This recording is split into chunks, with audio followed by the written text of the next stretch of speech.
இன்றைக்கி வீடியோவில் நம்ம வந்து டர்மரிக் பவுடரை வச்சு acid and basic solution identify பண்ணுறது எப்படின்றத வீடியோவில் பார்ப்போம். ஃபஸ்ட்டு ஒரு டம்ளர் தண்ணியில் வந்து ஹாஃப் லெமனை வந்து புழிஞ்சுக்கணும். அது வந்து சிட்ரிக் ஆசிடு.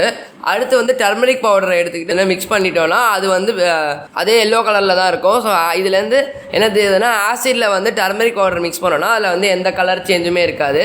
நெக்ஸ்ட்டு வந்து நம்ம என்ன எடுத்துக்க போகிறோம்னா வாஷிங் சோடா, அதாவது கால்சியம் கார்பனேட் எடுத்துக்க போகிறோம். இதை வந்து நல்ல வாட்டரில் நல்லா கலந்துட்டு அதுக்கப்புறமா வந்து அதில் ஹாஃப் டீஸ்பூன் டர்மரிக் பவுடரை எடுத்து மிக்ஸ் பண்ணோன்னா அது வந்து ரெட் கலரில் மாறும்.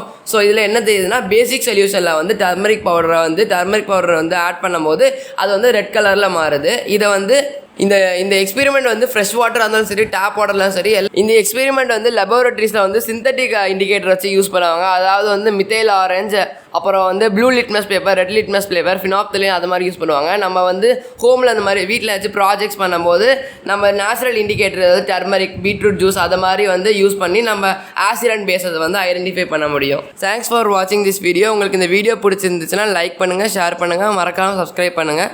உங்களுக்கு வேறு ஏதாச்சும் டவுட் இருந்துச்சுன்னா கமெண்ட் செக்ஷனில் உங்கள் டவுட்ஸ் எல்லாம் கேளுங்க. அடுத்த வர வீடியோஸில் இன்னும் பல எக்ஸ்பீரியன்ஸோடு உங்களை வந்து மீட் பண்ணுறேன். தேங்க்யூ.